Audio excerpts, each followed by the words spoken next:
Enggak tak latih. Iman sebenarnya hal yang mudah, sangat mudah. 1 ditambah 1 itu berapa? 2. Kamu mengatakan 2 itu nunggu dikasih hadiah yang bedai apa enggak? Enggak. Lalu menunggu diancam apa enggak? Kalau tidak bilang 2 tak bunuh, enggak kan? Karena kebenaran yang absolut.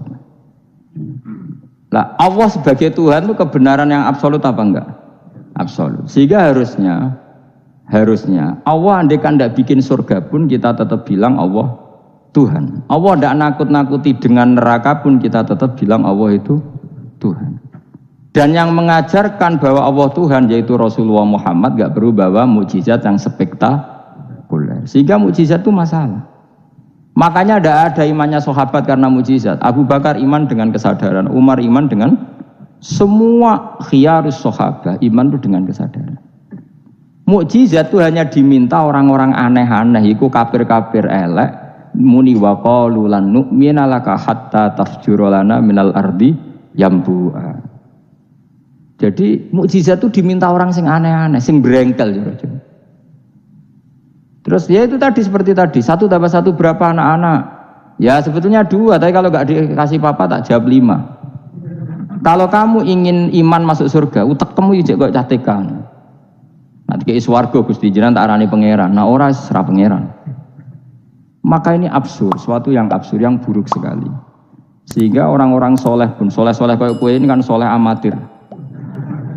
Orang-orang soleh amatir seperti ini itu masih nanti digojlok sama pangeran di mahsyar, ditanya begini sama Allah. Dan saya hafal hadis qudsinya. Ayo kamu ingin keluar dari Islam amatir apa tetap begini saja? Keluar. Nah, keluar kudu ngrungokno ngaji. Laulam akhluk jannatan wala naron. Ini kata Allah dalam hadis qudsi. Alam akun ahlan an uto'ah. Saya masih hafal teksnya seperti itu. Kalau saja saya tidak menciptakan surga dan neraka, apa saya sebagai Tuhan itu gak layak kamu taati? Jadi ketika orang-orang soleh amatir kayak kue ning donya sujud Gusti, darane aku pangeran nggih Gusti. Opae napa? Swarga Gusti. Pas wis kowe pede ape mlebu swarga pangeran takok, umpama aku ora gawe swarga, aku tetep arani pangeran ta ora? Terus kowe mulih Budi Gusti, wong ndaran jenengan pangeran sing penting swargane, mboten jenengane pangeran. Oh neraka kowe.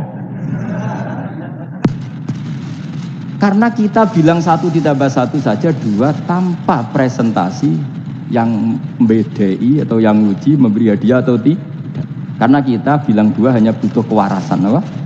Nak kowe waras darani.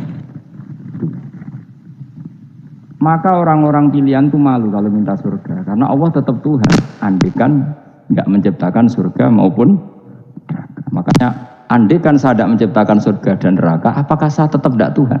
Tentu tetap sebagai Tuhan. Di sini dibutuhkan iman yang kuat sehingga kita ada amatiran seperti ini. Ngapalo Quran yang mergono bonus umroh, itu apa-apaan? Seneng Quran kok ngenteni rangsangan bonus, kuliah gratis, untuk jalur khusus, itu apa-apa.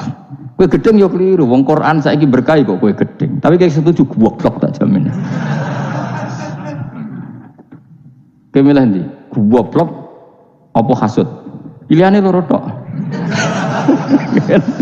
Nah rasa setuju hasud, setuju goblok. Ora terima goblok.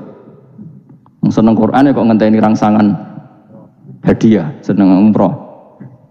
Quran itu kalamu kita, kalamu Robbi, ngendikane pangeran, kok senengnya ngenteni bonus ini apa-apa. Kampungan banget. Loh, kalau kamu seneng sesuatu, coba sekarang kamu mengatakan langit indah, itu kan objektif, ya karena langit indah. Jangan sampai kita, HP ini penting enggak? Oh penting untuk komunikasi. Tapi kira awakmu, oh sangat penting. Kacau kan kalau semua hukum digantungkan kepentingan pribadi. Quran itu kalamu selalu indah kapan saja, meskipun kita tidak tahu untungnya apa kita senang Quran. Misalnya nggak tahu untungnya umroh apa nggak penting. Dari awal kita mencintai Quran karena itu kalamu Rabbi, apa? Ini kalamnya Tuhan saya mencintai dia.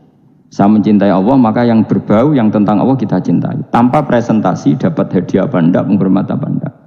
Saya sebagai orang alim juga gitu. Saya nggak peduli sama hormat saya enggak peduli. Goblok kalau saya gitu. Segoblok-gobloknya. Saya orang alim diwajibkan mulang ya mulang, dan saya mengharap ridhonya Allah. Terus gue ngaji, golek ridhane Allah, golek itu selesai kan? Enggak ruwet. Ojo kok ngaji, aku ngaji Gus Ba nak sida alim, nak alim ra ngaji malah ra ngarang, malah ra bakal alim. Ngaji saja, lha iso alim gak penting. Saya ulang lagi ya. Saya pernah maturi ini bahkan di depan mas saya sarang.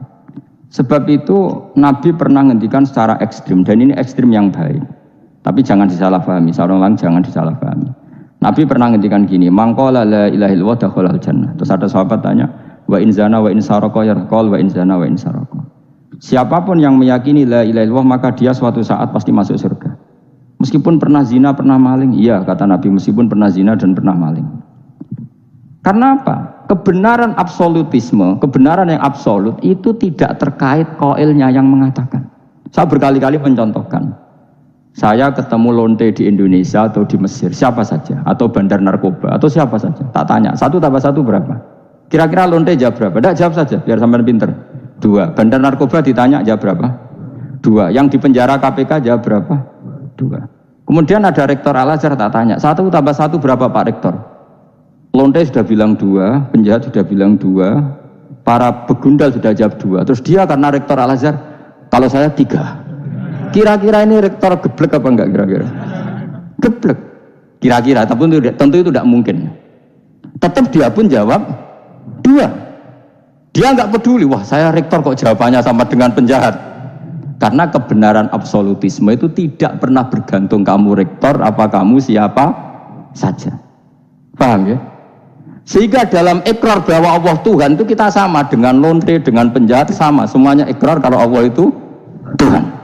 Karena kebenaran absolut tidak bergantung siapa saja. Makanya Nabi ngendikan wa in zana wa in saraka. Meskipun yang melafadzkan itu orang zina maupun maling. Karena tadi kebenaran absolut. Kira-kira lonte kamu tanya, Lombok pedes enggak? Dia kira enggak, tak jawab yang lucu-lucu biar otak sampean tuh waras. Makanya dimulai dari hal yang gampang-gampang saja. Lonte ditanya, Lombok ini pedas apa manis? Pedas. Penjahat yang ditahan KPK, Pak Prabowo, Pak Jokowi. Jawabnya sama, jangan terus kubu sebelah jawab apa. Iya ada seperti ini. Karena kebenaran ini absolut. Yang di penjara KPK bilang Lombok itu pedas, yang penjara juga. Bukan kok gini, kata yang di penjara. Lombok apa? Kata ketua KPK apa? Pedas. Oh saya jawab manis. Saya akan dendam di penjara dia. Tidak bisa. Lah aku yang Mustafa agak senang. Tetap tak arani Lombok itu pedas. Misalnya loh, ya senang Mustafa yang tak bully terus. Misalnya aku rasa senang Mustafa. Terus dia ini jawab Lombok pedas. Apa saya terus muni manis? Hanya nuruti gak? Senang. Itu hebatnya Rasulullah. Ketika ngendikan masalah la ilaha illallah wa in zana wa in saraka. Tapi orang salah paham terus katanya, wah ini Islam melegitimasi zina, dia semen ora ono ngono iku. Tekem ya. Maksudnya Nabi itu kebenaran absolut itu enggak ada bedanya antara orang fasik dan orang soleh. Semuanya ikrar. Sekarang 1 ditambah 1, lonte ya bilang 2, pencopet ya bilang 2, Pak Polisi ya bilang 2, kubu sebelah ya bilang 2. Sekarang semua orang Islam sing fasik ya bilang Allah Tuhan, sing soleh bilang Allah Tuhan, semuanya sama. Maka orang fasik pun dalam Islam enggak boleh kamu keluarkan dari Islam karena sama-sama bersaksi asyhadu alla ilaha illallah wa asyhadu anna muhammadar rasulullah. Mulane ahli sunnah berpendapat, berkeyakinan orang Islam apapun maksiatnya tetap tidak bisa dikeluarkan dari apa? Islam. Soal dosa ya dosa saja. Apa nak kowe terus dosa darani 1 tambah 1 5. Nak lonte muni 1 tambah 1 2 terus orang soleh aku tak bilang 3 biar tidak sama dengan lonte. Tidak bisa seperti itu.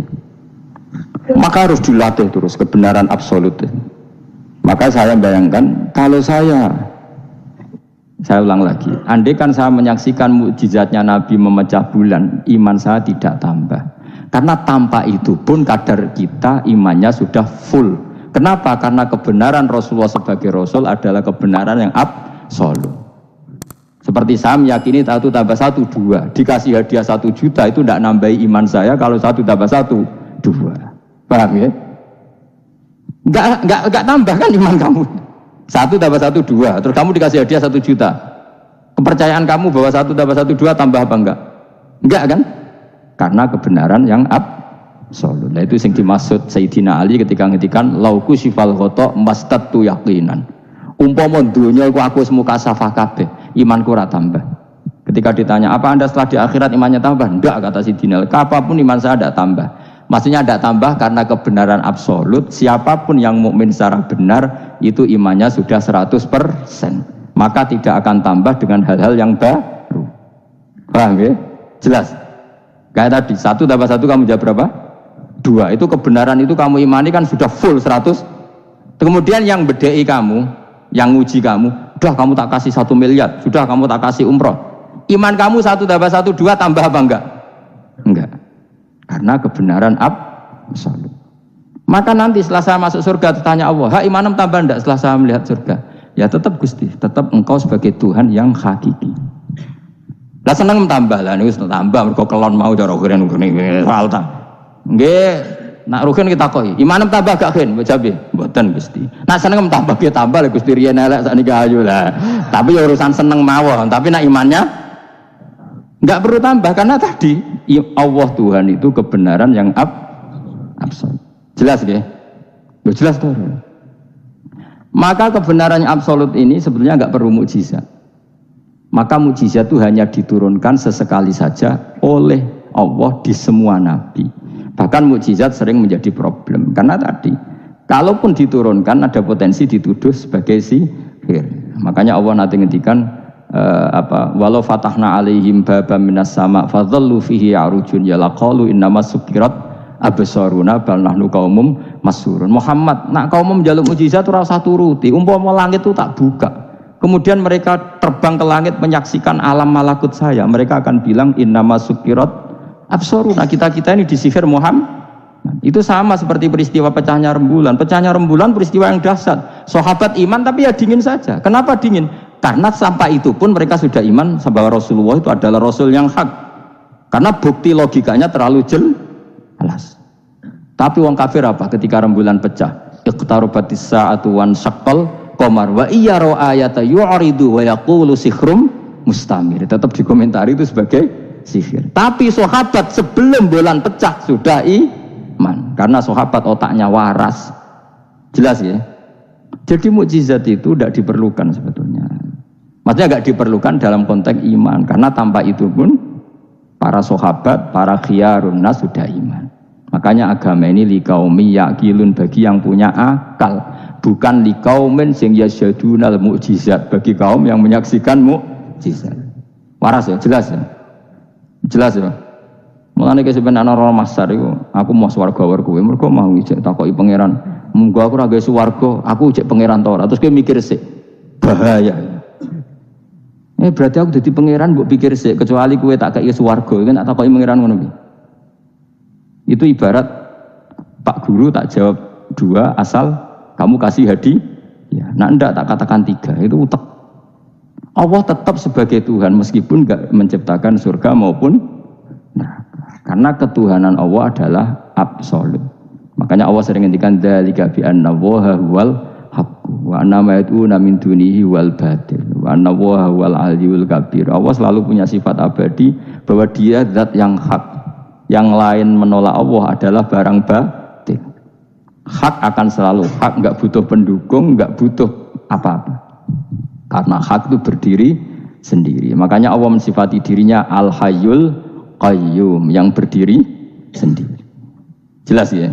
Lah iman-iman kita ini iman-iman yang amatir. Pemenang ngaji kiai-kiai sing senengane ya jeng yo pokoke maca istighfar swarga, istighosa swarga. Kamu jangan maksa saya ngaji seperti itu. Karena yang ngaji seperti itu sudah banyak. Atau ngaji model wong alim ya maksudnya. Ya tadi model ini. Makanya kena niru aku ya terus alim. Ibu-ibu tenan ra ngerti pokoke ngono, pokoke ngono. Dan ulama seperti saya memang harus seperti itu karena kita ngajinya seperti itu. Saya baca ihya seperti itu, baca hikam seperti itu. Dari guru-guru saya, dari Mbah Mun bapak saya seperti itu.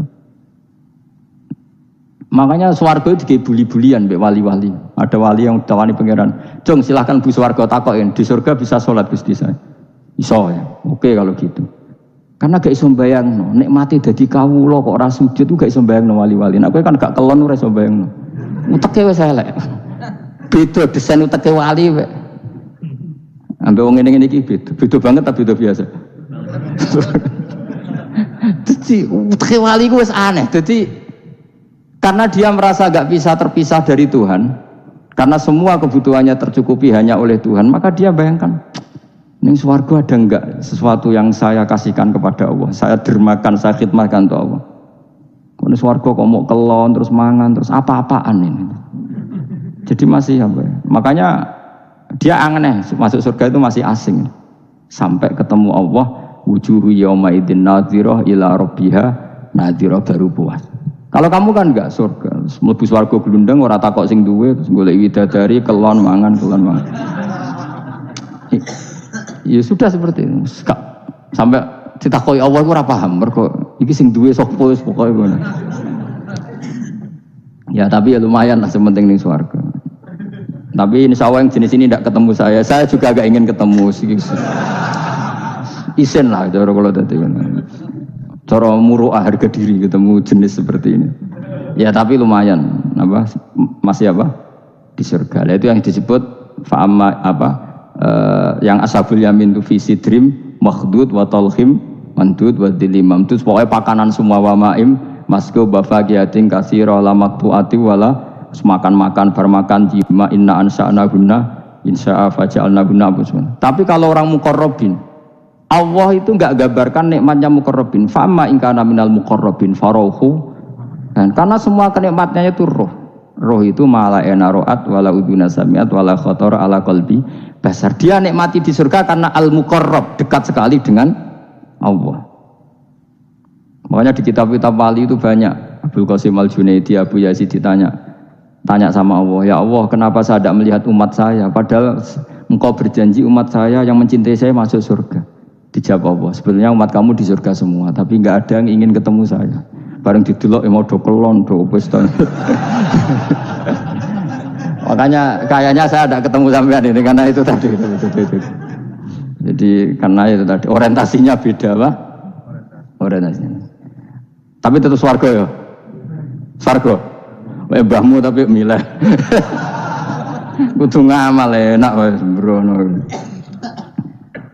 Artinya sampean sepenting tak latih iman itu nganggo kalimah thayyibah. Iman itu kalimah thayyibah kira-kira logika yang terbangun secara benar. Sehingga dikalimatkan ya juga secara benar. Nah, disebut kalimatu haqqin 'alaiha nahya wa 'alaiha namut wa 'alaiha nub'asta wa biha nub'asa. Kalimat yang memang kalimat yang absolut. Ya 1 ditambah 1 2 itu absolut. Ketuhanan Allah lebih dari itu, sangat-sangat absolut. Maka kalimat ini pula yang kita berani hidup juga kita berani mati. Dan insya Allah dengan kalimat itu pula kita nub'ats insyaallahu minal aminin. Ora kok sithik-sithik kalimat hamin swarga jalukamu mbahmu. Swarga ya jaluk kadang-kadang ae. Kalau istighfar ya jarang jaluk swarga. Ya kadang-kadang ae. Kita minta bahwa kalimat ini menjadi kalimat sing abadi. Sementing mati husnul khotimah. Dalam keadaan meyakini kalimat itu. Meskipun ya mau ke tetap walimu wali amatir mau. Gak apa-apa lah amatir lah nak wali. Ya tadi karena semua orang mukmin itu wali. Allahu waliyul ladzina aman. Engko nak wali tenan maknane waliyun ku kasihane pangeran. Nak ora wali tenan sing disakeni pangeran. Engko iso urip mergo disakeni napa? Ini penting saya utarakan. Sekarang tuh banyak orang yang enggak pernah ngaji khatam. Jadi senengane ku paket swarga. Al-hajjul mabrur laisa lahu jazaa'un illal jannah. Iku ngambil hadis BRI, anggerono wayahe BRI BNI ra angger ben setor ning BRI al-hajjul mabrur lahu jazaa'un illal. Kula nggih mun kaji tapi ra tau dalil iku. Sing ora kelar kaji kan yo sak agem. Kula beberapa kali ngelepas tiang haji. Sakniki do ora jarang njaluk kula, mergo do mangkel ngono. Mergo kula angger ngelepas wong kaji ngeten. Kula juga termasuk wong jujur. Jujur banget kula nak bab ilmu. Mungkin perilaku saya jujur sampean, tapi nak ilmu jujur kula. Padahal wong mlebu swarga lewat amal, mbek ilmu cepet sing lewat ilmu. Amalan ora cukup gue cepet-cepetan mlebu swarga. Tanpa ilmu kan amal tuh ditolak, tapi ilmu tanpa amal tetap sebagai ilmu. Makanya termasuk fadhailul ilmu itu bisa berdiri sendiri tanpa amal. Tapi kalau amal enggak bisa berdiri tanpa ilmu. Saya kalau ngupas orang haji itu bilang gini, karena yang datang itu ya banyak yang enggak haji atau enggak mampu haji. Nggih niki nak dongakno dadi kaji mabrur iku walese swarga. Sing mboten kelar kaji dongakno salate iku nggih mabrurah, salat sing ditampa nggih mlebu swarga. Sing ngrumat anak ikhlas nggih swarga. Sing kere ikhlas nggih swarga. Sing syukur mergo tanggane kaji meskipun ra kelar kaji tapi melok seneng koyo senenge sing kaji nggih swarga. Mergo alamate wong mukmin seneng nak dulure seneng. Akhirnya sing kaji kan kecewa, perkarane ora fokus muji dekne. Mulane terus ra diundang meneh kan kira-kira gitu. Tapi aku malah beneran kan hisabku ringan. Daripada aku mentale model mubalek, haji ku fadilah ngene-ngene, ne multazam masyaallah. Nek Hajar Aswad muni manu masyaallah mergo disangoni sing order. Tapi dekne gak mikir ning nguri wong do nangis perkara nih ditakdir gak kelar kaji. Gawe ngenese wong fakir dosa dul-dul paham. Iku kudu di ngajekno meneh. Mergo sing nyangoni iku dadi dipuji-puji. Enggak boleh ulama seperti itu. Namun balik oleh, nah ulama enggak boleh. Balik ulama kan kelasnya beda, napa? Balik sing alim maksudnya. Sing alim menawa ya kembar lah, mesti kayak. Karena kita punya etika. Coba yang miskin semua umat Islam semuanya ingin haji, tapi gak kelar haji. Kok mbok dalili fadilai haji, fadilai multazam. Yo nangis malangen, mulai kelar santai. Ya ibu-ibu sing ngrumat anake sabar senajan to anake rewel nggih swarga. Bapak-bapak sing ngrumat bojone rewel nggih swarga. Sementing syaratnya rewel lan sabar aku niku. Nak sabar tanpa rewel belum teruji terus. Jadi syaratnya bojo sabar kudu apa? Rewel. Syaratnya wong wedok sabar sing lanang kudu fakir niku tak kok itu. Terus kalau kamu jadi ulama harus seperti itu. Zaman Nabi Sugeng ya seperti itu. Nabi itu kalau ngitung ahli swarga itu banyak sekali. Ana wa kafilul yatim kahataini fil jannah. Sing ngrumat yatim kahataini fil. Ada seseorang yang pendosa sekali melihat anjing kehausan dikasih minum lalu dia menjadi ahli surga. Ada seseorang lewat ada duri di tengah jalan disingkirkan takut kena orang mukmin juga menjadi ahli. Itu nyebut ahli surga itu sampai berpuluh-puluh, mungkin beratus-ratus. Sehingga semua sahabat itu menekuni amal yang dia ditakdir di situ. Pengajar manusia kebaikan surga, yang belajar kebaikan gak sampean surga, semuanya. Sekarang enggak, karena yang order wong kaji. Masya Allah haji ku, masya Allah. Multa, kalau bolak-balik kurang ngoten niku, kalau kadang bagian donga. Batin wong kok ngene, nanti kayak duit pena mulai batin itu malah ngeramai itu. Sampai mangkalku. Tapi semenjak saya yang bagian ngisi seperti itu, saya ingin balik daerahku rawan ini. Bahaya wilayah Gus Bah akhirnya wilayah angker.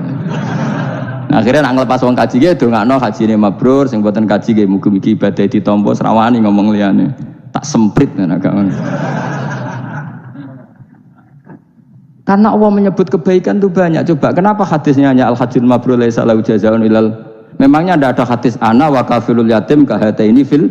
Saya dan yang rumah yatim nanti berdekatan seperti ini sama-sama di surga. Itu lebih keren lagi, bukan sekedar masuk surga tapi berdekatan dengan Nabi. Kalau sekedar masuk surga bisa beda kelas.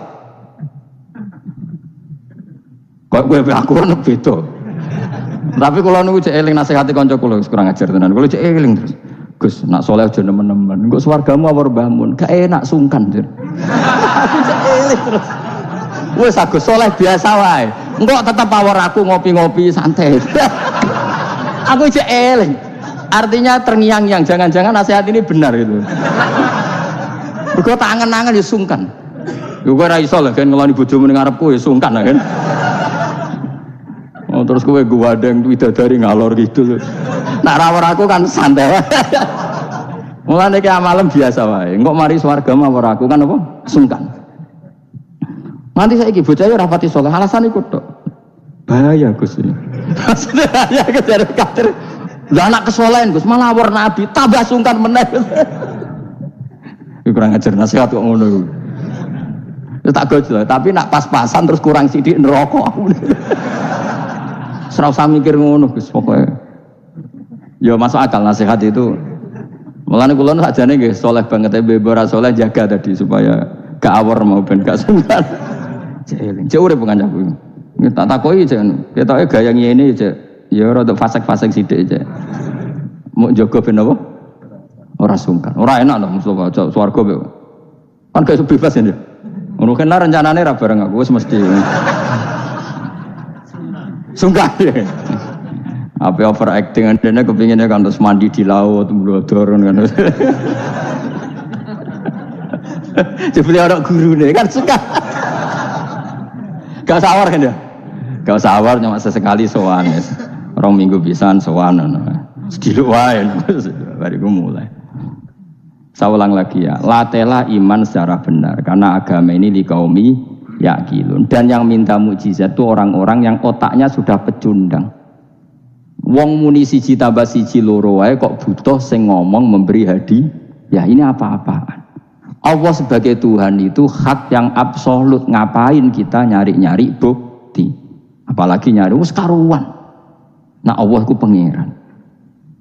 Nah, mulane Allah kadang ngendikan wa ma mana'ana an nursila bil ayati illa an kadzdzaba bihal awwalun. Wa ataina samudan naqata mubsiratan fadzalamu biha. Tidak ada yang menghalangi saya membuat mukjizat kecuali faktanya mukjizat sering didustakan orang-orang dulu. Wa atena samudan naqata mubsirah fadzalamu biha. Dulu kaum Samud minta mukjizat unta keluar dari batu. Setelah saya turuti, nyatanya mereka tetap kafir. Makanya kita melatih iman itu dengan logika yang sehat. Iku liqaumi yaqilun liqaumi yatafakkarun. Caranya gitu tadi dilatih mulai hal-hal kecil. Ya tadi Lombok itu pedes enggak? Pedes. Gula itu manis enggak? Manis. Terus ada orang jawab, saya bilang pedes. Asal yang bilang Lombok pedes adalah orang yang bisa menurunkan halilintar dari atas. Lah apa hubungannya Lombok pedes dengan halilintar dari atas? Sama. Apa hubungannya Allah sebagai Tuhan? Kemudian yang bilang Allah sebagai Tuhan dituntut mengeluarkanmu. Aneh enggak? Aneh. Makanya punya peminta mukjizat itu sudah pecundang. Makanya enggak ada khiyarus sahabah yang minta mukjizat. Makanya minta mukjizat itu rata-rata orang enggak benar. Waqalu tadi rujuknya kan orang benar. Lan nu'mina laka. Saya tidak akan iman kamu Muhammad hatta tafjura lana minal ardi yambu'a. Saat terusé autakuna laka jannatu min akhil wa inabil fatufajjiral anhara khilalaha tafjira au yakuna laka baitum min sukhrufin aw tarqafis. Sama yang ngomong ini orang benar apa orang enggak benar? Orang enggak benar. Ya jelas ya clear ya. Jadi kita iman ya iman saja. Nikmati wis ngandel kula. Jenengan nak sujud nikmati matur nuwun Gusti jenengan takdir kula sujud sehingga saya sah sebagai hamba jenengan. Kowe nek ape mati nikmati wae. Gusti kula wangsul teng jenengan zaman teng donya ya sing ngurusi jenengan, mengki setelah mati ya sing ngurusi jenengan. Zaman saya hidup ya enggak tahu cara ngurusi diri saya sendiri. Ketika saya hidup juga kita tidak pernah tahu bagaimana jantung bekerja, paru-paru bekerja. Yang ngelola roh ya enggak tahu.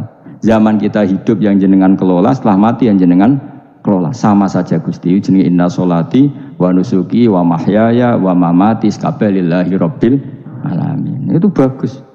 Terus mati, anak-anak eling ya nangis, bojomu ya sing nangis, sak kadari ya sudah selesai.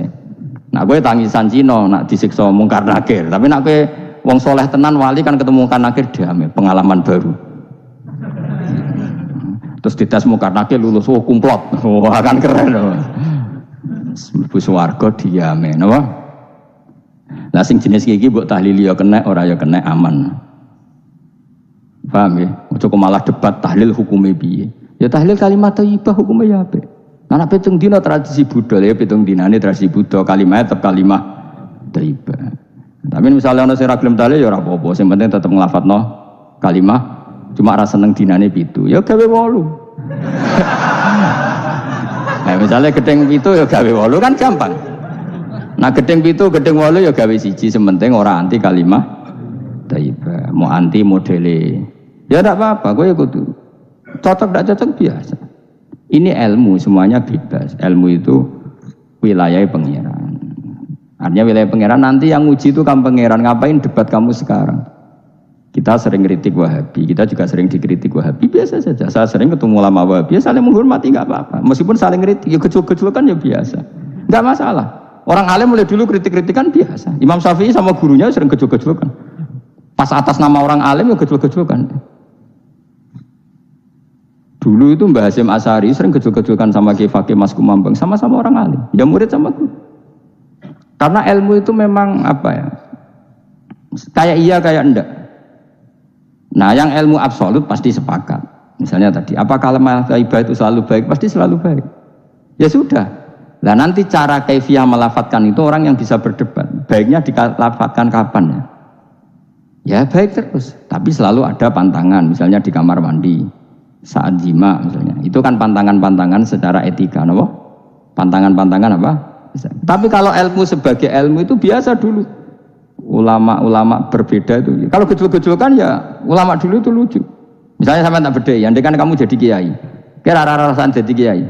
Baik mana anak-anak kecil di waro kamar wong tua apa dipisahkan. Andai kan kamu punya pondok, milih mana? Anak kecil disamakan kangkang besar apa dipisah? Mau jawab, milih di warna apa dipisah? Dipisah. Nah, oke, dipisah. Lu kakek sing dipisah. Ada yang bilang di warna.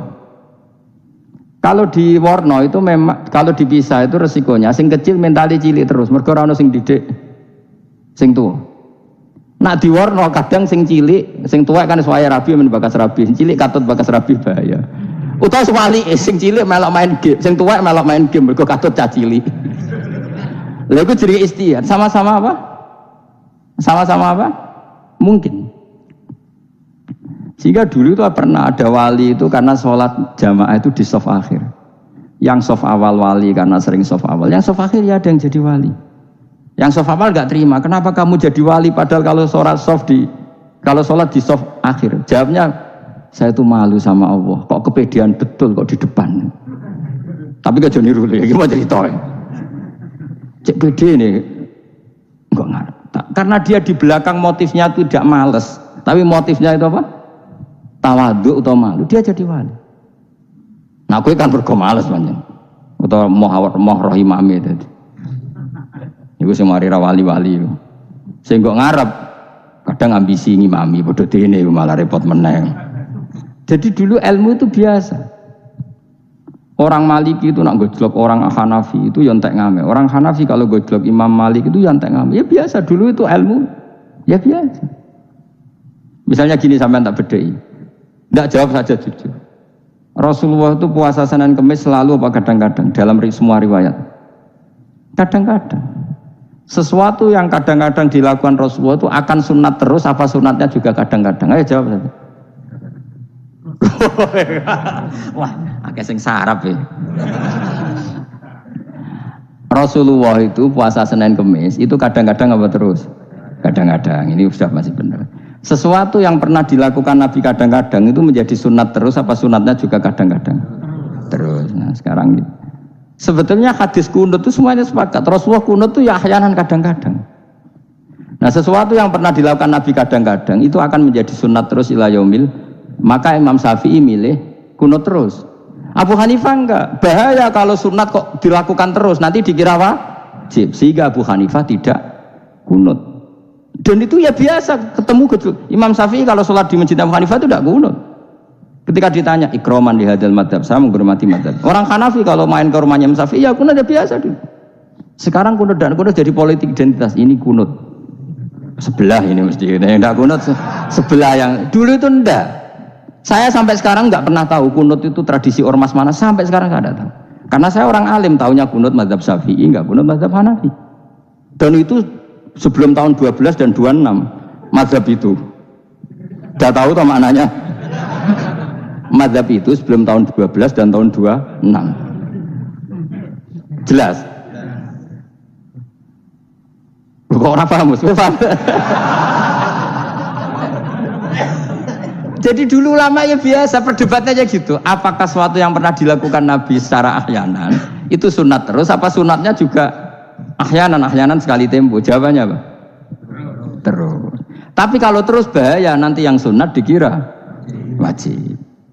Nah yang berpikir gitu Abu Hanifah, yang berpikir terus Imam Syafi'i. Ya sudah akhirnya jadi seperti ini.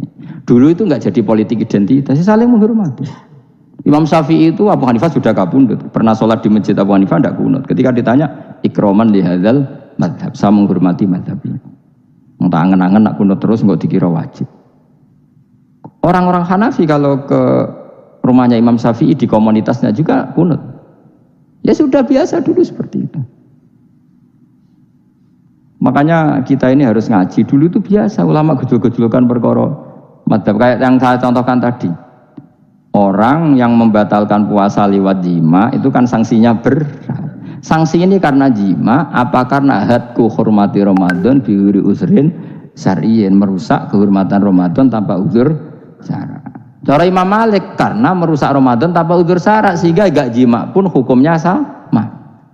Yaitu misalnya makan tanpa uzur, ya hukumnya sama. Kenapa sama? Jima istri hukumnya apa? Halal apa haram? Halal. Makan halal. Maka kalau itu kamu lakukan fina hari Ramadan, siang-siang Ramadan tanpa uzur syara', maka sanksinya sama-sama berat karena dianggap melecehkan kehormatan Ramadan. Cara Imam Syafi'i enggak, jima sama makan mulai dulu beda. Kamu makan wajib mandi enggak? Enggak. Kalau jima wajib. Kan beda. Ya beda itu enggak sama. Ya sudah, Imam Syafi'i memberi sanksi berat untuk jima, untuk makan tidak. Lha padha pintere kan yo penak. Penak kan?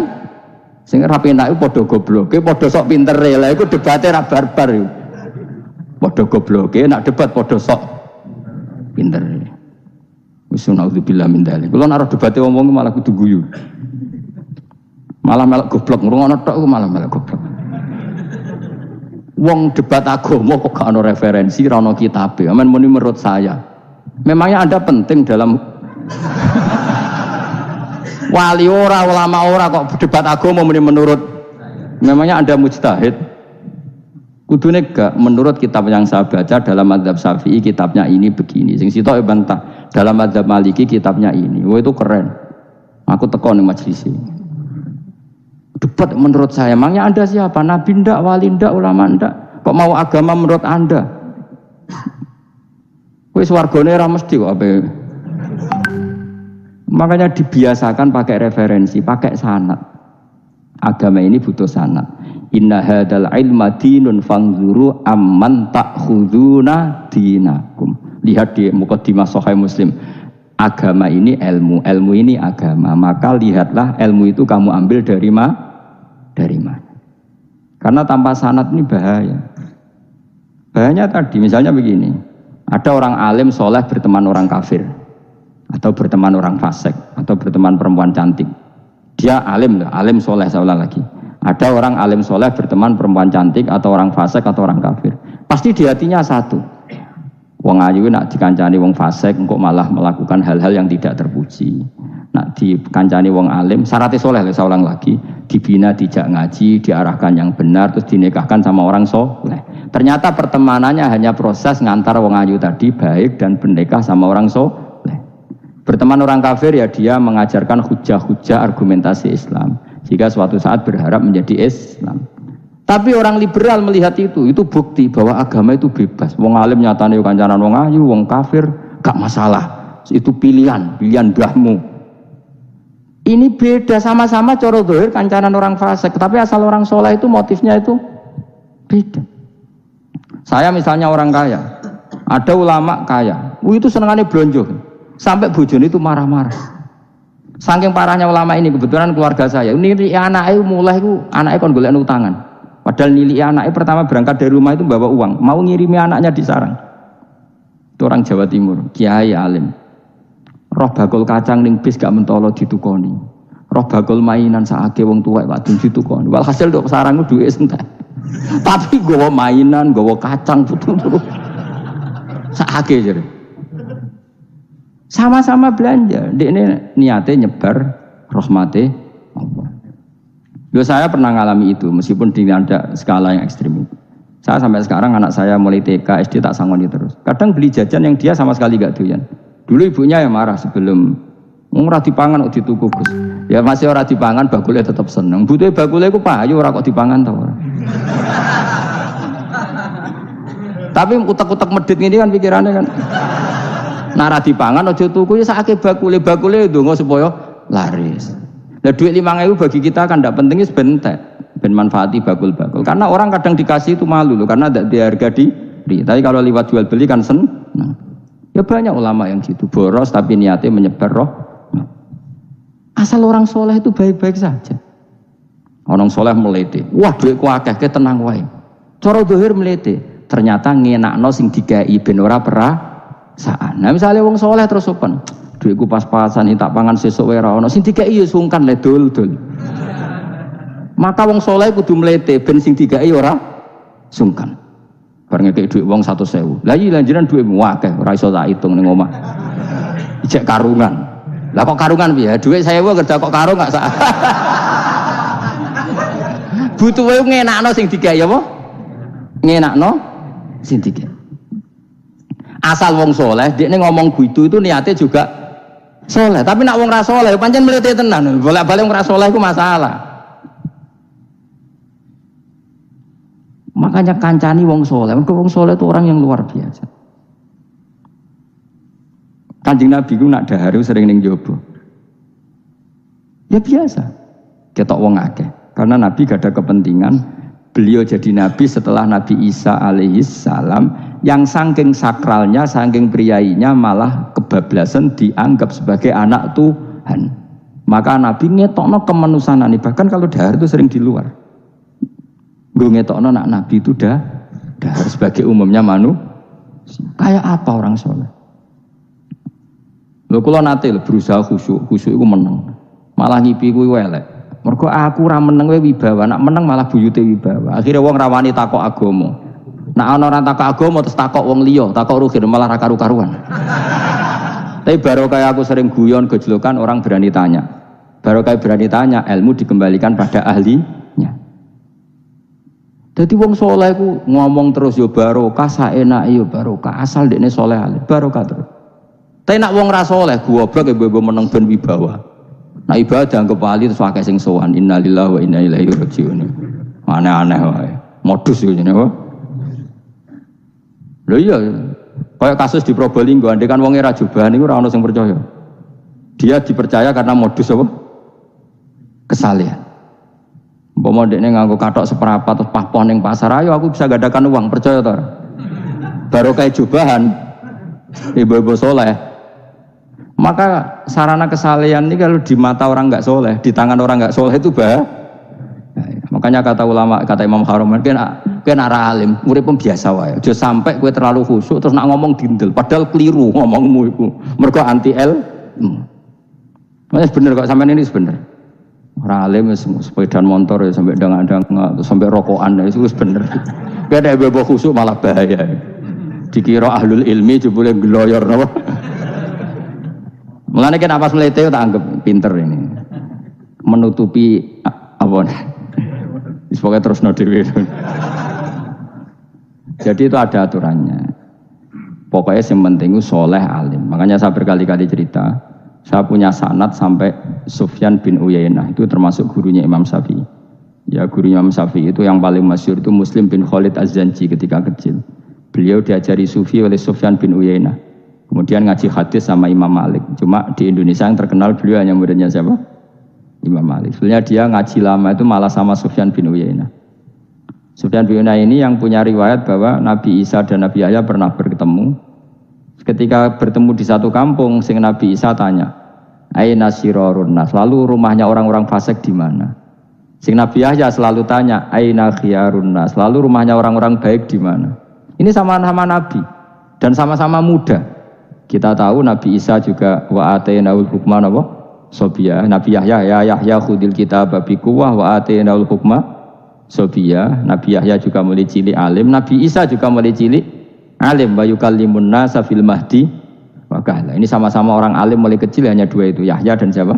Isa. Itu sezaman. Saya ulang lagi sezaman. Sama-sama anaknya orang keren, Yahya bin Zakaria, anaknya Nabi. Isa bin Maryam adalah wali besar. Nasabnya.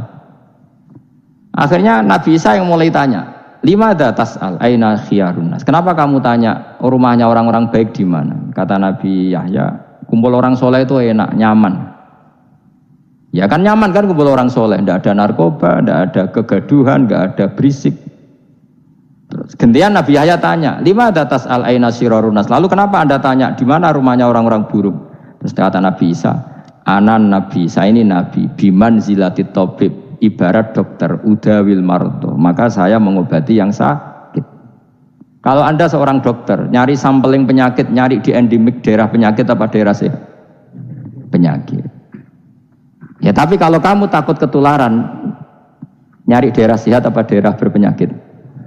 Itu sama-sama madhab dalam ilmu. Dulu itu ya biasa, perbedaan seperti itu biasa saja. Karena semuanya karena ilmu. Sekarang enggak, kubu sebelah yang ngotot, kubu sebelah ya dalile pokoknya. Mana ada ilmu dalile pokoknya? Pokoknya kunut itu gini, kalau enggak kunut gini. Memangnya Imam Syafi'i lahir tahun berapa? Kunut enggak kunut itu ada sebelum tahun 12 dan tahun 26. Gue eleng-eleng. Nah di vulgar roh jadi vulgar. Nah iku ra paham banget. Maka orang-orang alim tahunya ya kunut dadak kunut itu al khilaf baina madzhabi Syafi'i wa madzhabi Abi Hanifah. Sekarang tahu-tahu di zaman akhir itu jadi politik kayak misalnya begini, tak contohkan lagi perdebatan. Pakai peci putih. Gus Naji itu putranya Mbah Mun meyakini pakai peci putih itu sunat sehingga santrinya pakai peci putih. Mbah saya Ki Hamid Pasuruan juga pakai peci putih. Santri Sidogiri semuanya pakai peci putih karena putih itu sunat ya sudah pakai peci putih. Tapi kalau Mbah Mun itu santrinya nggak boleh pakai peci putih, haram kata beliau. Kata beliau, "Jong kaji nih wong desa-desa nganti adol Tegal, adol sawah. Mbok saingi ketu 5.000." Kata beliau. Nglarakno atine wong dosa apa haram? Dosa, Mbah. Lah ya iku dosa, mulane haram. Sehingga akan santri sarang semua. Enggak ada santrinya Mbah Mun pakai peci putih, kecuali yang sudah kaji. Karena pikiran beliau itu menyakiti orang katanya. Karena sekaji ini adol Tegal disaingi 5.000. Tapi Mbah Mun sebagai orang alim yang membiarkan pondoknya Gus Naji pakai peci putih. Mbah Naji juga membiarkan ketika pondoknya Mbah Mun pakai hitam.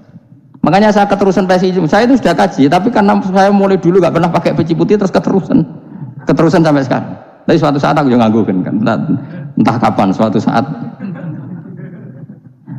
Jadi aku soal Nabi keturunan iri, keterusan diharamno terus kebablasan ini. Itu logika istihad.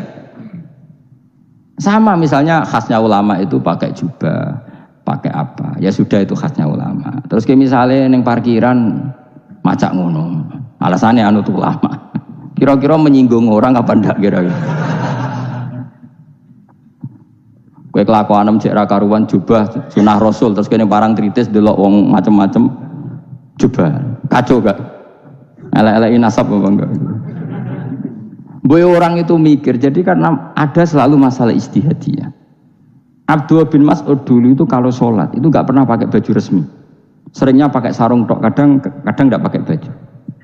Ketika ditanya, kamu ashabu Rasulillah, kenapa sholat dengan cara seperti itu? Terus beliau ngendikan, wong ben roh nak standar minimal sholat seperti ini. Kalau saya sholat selalu pakai pakaian sempurna, nanti dikira itu aturan fardu dan umat menjadi berat. Sampai seperti itu ulama menjaga konstitusi bahwa yang penting dalam sholat adalah satrul aurah. Zaman itu sudah sahabat dan tabiin karena Nabi sudah wafat itu sudah pakai pakaian lengkap. Tapi Abdul bin Mas'ud tiap sholat di masjid dia menunjukkan pakaian paling tidak lengkap. Jadi pernah beliau sholat itu hanya pakai sarung terus diikatkan di lehernya. Ketika ditanya, dulu kita dengan Nabi pernah sholat seperti ini. Akhirnya ulama menjadi tahu nak ngono sholat paling pokok itu nutupi mabena surah war. Andai kan tidak ada cerita Abdul bin Mas'ud mungkin dikira sholat syarat sahnya ya seperti itu. Maksudnya pakai jubah terus, pakai pakaian begitu terus. Barokahnya Abdul bin Mas'ud orang tahu standar minimal. Jadi kalau ulama itu motifnya seperti itu. Rasulullah kira-kira senang qiyamul lail apa enggak? Senang. Tapi beliau qiyamul lail di masjid hari keempat, hari kelima sudah tidak keluar ke masjid. Karena Nabi kalau selalu melakukan nanti dikira fardu. Tapi kalau enggak melakukan nanti orang enggak qiyamul lail. Maka Nabi pernah melakukan ya pernah tidak. Ya sudah itu konstitusi dalam tradisi ulama. Jelas ya. Saya sholat di pondok saya sendiri sering jadi makmum. Karena semua kiai sudah jadi imam. Nanti dikira syarat sahnya imam itu kiai. Repot. Makanya saya tunjukkan kiai juga boleh jadi makmum. Andai kan semua kiai jadi makmum, saya nanti jadi imam. Ya semua ulama mulai dulu tradisinya gitu. Karena yang dikatakan fardu kifayah itu kalau sudah ada yang melakukan, yang lain tidak usah. Biar seimbang. Sekarang enggak do geruduk kabeh. Makanya terus kacau. Coba sekarang misalnya gini, andai kan semua orang melakukan kebenaran kesunatan, yaitu misalnya semuanya ambisi itikaf di masjid, terus tidak ada orang melakukan kebenaran ngrumat yatim, ngrumat jenazah, ngrumat jalan-jalan raya, kan kacau. Mergo semuanya satu variasi kebenaran itikaf di masjid. Cah yatime sedang do mati, mergo do itikaf kabeh. Tapi baru kaya ono sing itikaf ning perapatan, nek ono wong tiba iso nulung, nek ono wong kesasar iso takok. Baru kaya wong sing itikaf ning perapatan. Sayange tuh bidung-bidung barang ku sayange. Sakjane niat itikaf ku sah. Nawaitul iktikaf linusrati thoriq. Niat ingsun itikaf nulungi dalan ben nek ana wong butuh. Coba sekarang, orang yang kecelakaan, pertolongan emergensi orang yang itikaf di jalan apa yang di masjid? Di jalan, barokahnya banyak, itu tim SAR gratis. Umpama do niat soleh kabeh bumine pangeran, sah mbok itikaf. Mulai sesuk gak apa-apa, itikaf ning perapatan. Tapi buktikan kamu tidak berbuat macam atau tulisi relawan orang tersesat. Jadi ajane kebaikan itu ada di mana-mana. Makanya Nabi menyatakan kebaikan, orang itikaf jadi katakan Nabi baik. Orang yang jalan-jalan kemudian ada duri disingkirkan juga disifati Nabi orang baik. Orang yang rumah yatim disifati Nabi orang. Bahkan orang yang hubungan intim dengan istrinya sama Nabi ya disifati orang baik. Sampai sahabat tanya, masa urusan gitu dapat pahala ya Rasulullah? Loh iya, andai kan itu sama orang lain kan malah dosa. Berhubung sama istrinya maka dapat pahala. Kayak apa Nabi ngitung kebaikan sekian banyaknya. Tahu-tahu di zaman akhir kubunya saja yang baik. Ini apa-apaan? Kalau iskal, yo mareni yo tobat. Kebaikan adalah sesuatu yang dikatakan Allah baik di kubu kita maupun di kubu sebelah. Mau kubu sebelah ya apa saja. Baik di partai kita maupun di partai sebelah. Maupun di ormas kita maupun ormas sebelah. Karena semua kebaikan otoritasnya di Allah Subhanahu. Ada nabi yang senangane ngurus wong fasik, Nabi Isa. Karena berpikiran nabi itu tabib, ya tabib itu yudawil itu mengobati yang sah. Ada nabi kayak Nabi Yahya. Karena kalau orang kayak kamu tak suruh ngobati orang fasik, kira-kira katut tak sing fasik tobat. Cara rohin tak cul ngobati wong wayu, kira-kira sing katut sapa? Sing ayu dadi ngaji apa sing ngaji dadi. Ya ukur dhewe, nak ora kuat niru Nabi Yahya, nak kuat niru Nabi Isa. Tapi kowe ora nabi masalah. Ya sudah, yang penting roh ilmunya. Bahwa dulu itu biasa. Paham ya? Makanya Sayyidina Abu Bakar jadi wali karena akhlaknya baik. Tapi akhlak baik itu tidak cukup untuk melindungi Rasulullah. Karena ketika Nabi diteror, Abu Bakar tidak bisa berbuat banyak. Sehingga ketika Abu Bakar sudah Islam, Nabi itu masih sembunyi. Sampai ketika lihat Umar gelut di pasar Ukad, dia petarung yang menangan, Nabi berdoa, Allahumma aizal Islam bi Umar. Semoga orang seperti ini itu masuk Islam. Karena ini rapati butuh sopan, ini butuh petarung. Tenan, Umar masuk Islam. Masuk Islam hari pertama sudah Abu Jahal ditotok rumahnya. Kamu lo gawu Rasulullah Muhammad tak bunuh kamu. Semua orang diparani. Akhirnya bersamaan dengan itu ada khitab fasda bima tu'mar. Akhirnya Nabi berani dakwah secara alaniatan. Barokahnya mantan preman. Jadi kebutuhan Islam banyak, butuh orang sopan, butuh petarung, butuh macam-macam. Butuh wong lomo, butuh wong fikih sabar itu sakeh, ora usah ditambahi. Karena jumlahnya sudah overload yang fikir itu juga. Itu rasa diproduk sudah masif lah, sudah. Jadi orang kalau gede fikir, maksudnya jumlahnya sudah banyak. Jadi kayak apa kearifan Rasulullah? Makanya Abu Bakar pertama jadi khalifah. Ketika beliau mau wafat, itu nunjuk Umar jadi khalifah. Padahal beliau wataknya lemah tapi menunjuk orang yang sangat kasar, yaitu Sayyidina. Karena beliau insaf, tidak semua kebaikan terwakili oleh orang berakhlak. Kadang kebaikan terwakili orang yang tegas, kayak Sayyidina. Kayak apa insafnya para sahabat? Iya toh, kalau di internal akhlak itu baik, tapi kalau di eksternal ngadepi orang nakal, yang baik itu orang tegas. Coba misalnya ada preman di perapatan, mau ganggu kiai, ikut di santri sopan mau diluk, pusing kan? Tidak di semua santri kayak Rogen mantan preman, ayo gelut, mati orang ninggal popo.